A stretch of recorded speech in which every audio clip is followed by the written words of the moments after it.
What's good, y'all? So, finally got my hands on a new mulberry, or my first mulberry. It's not new. When the new mulberries. Anyhow, check it out. That's all it is. Already got her planted. Now I gotta do something.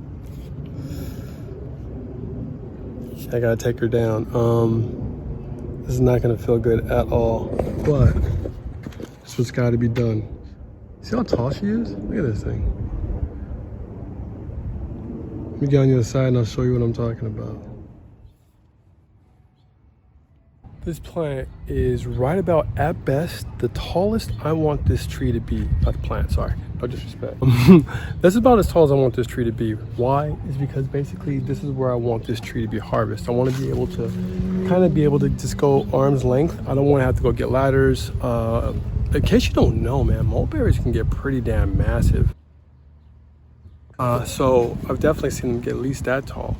Anyway, so because I don't want that to happen here, what I'm gonna do is cut this tree way back here, and way back here, and way back there. It's gonna hurt.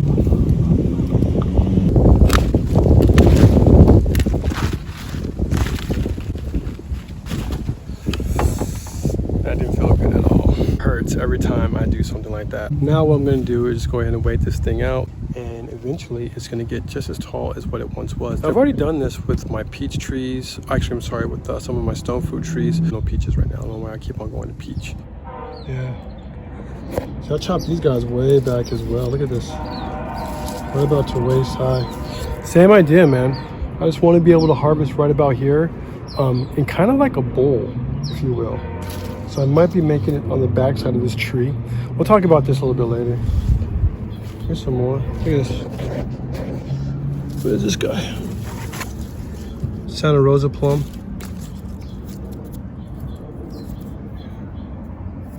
Oh, what is this? Like a katydid? Oh, it's a little grasshopper.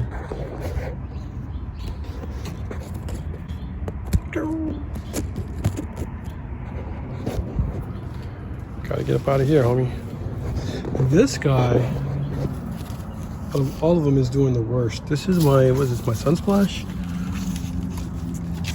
Yeah, Splash blew up. This one's doing the worst out of everybody. And I think just because it gets the least amount of water. About, it's Ruby. About a month ago, when we were really in just the height of our heat, the irrigation system was turned off.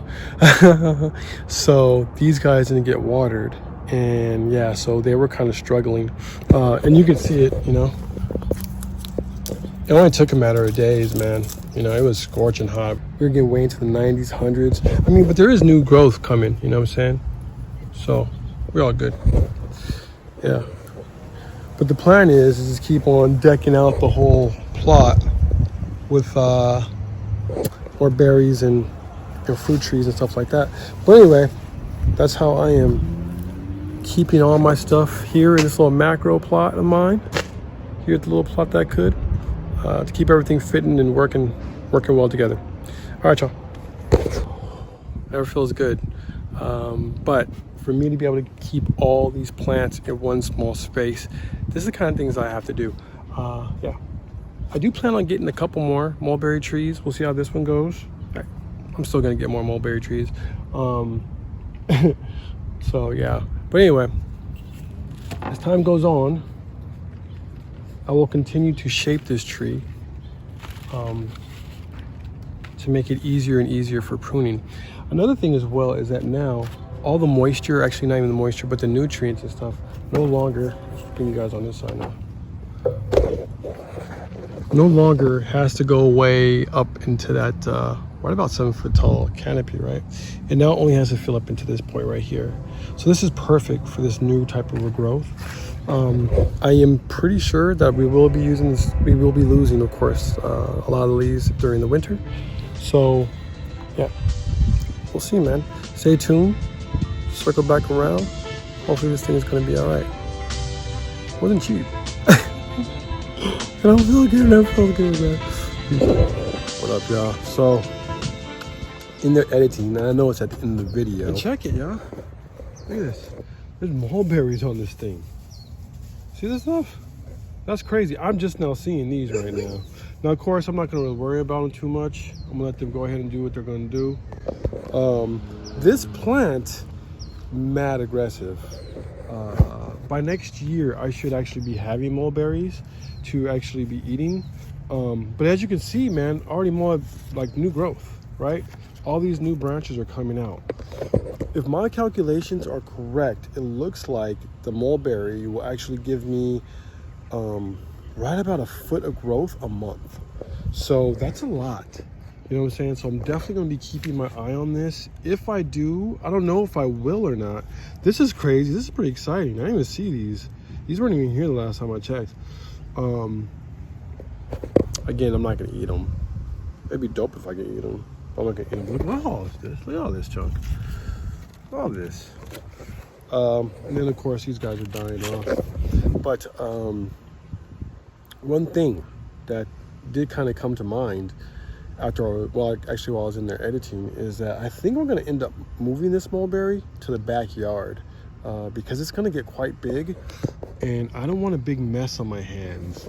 Now the goal is, of course, to be trying to get as many mulberries as we possibly can, but I don't want to have to add an extra amount of work, you know what I'm saying? So more than likely I'll be moving this plant, or I'm sorry, no disrespect, I keep wanting to call it the plant, I don't know why.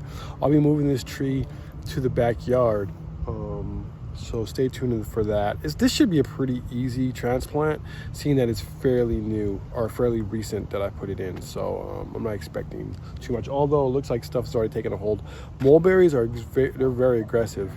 So yeah, stay tuned for that. We'll definitely be getting this thing out very soon, probably within this week. I should have actually got it out a while ago. So yeah. Anyway, check it out. Mulberries, man. Looking really good. Really good. Loofah's looking good too. So aggressive.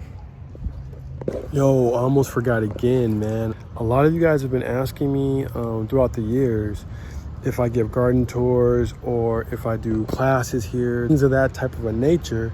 So anyway, me, my man Chef Samuel, have once again come together to offer you guys a Let's Chuck experience. What that's going to be is a part gardening workshop where we're going to be going through the plot, as well as all the microgreen production, as well as even getting to some of the mushroom production. We'll go through all the different rooms. There might be some things up, but I don't think we're going to have much things fruiting by then because we kind of started a little bit later. But you guys will get to see some of the construction and some of the new things that we got going on in there, as well as get a step-by-step 5-course meal from my man Chef Samuel. Everything's gonna be about fall, y'all. So that's why I'm actually out here checking on things, man, because I need these squash to be ready. Everything's gonna be going down on October 22nd. That is a Friday. I hope that that's not too big of an inconvenience for anybody, and that you guys can come on down. Yeah, these things are looking all right. Look at this. Yeah. Squash. So we'll be showing you guys not only how to grow this stuff, but more importantly how to cook it. So many people are always asking, like, how do you cook this? How do you prepare this? What do you do with this? So we're going to be showing you guys pretty much what it is that you can do by somebody that actually knows how to get down in the kitchen. You know what I'm saying? You guys now get to eat everything. Look at these things though. They're looking dope. They're looking good. But anyway, hope to see you guys there. Hit me up if you're interested. One other thing, seating is actually limited, as you guys know. It's the little plot that could, so we don't have a lot of room here, man. We're pretty small.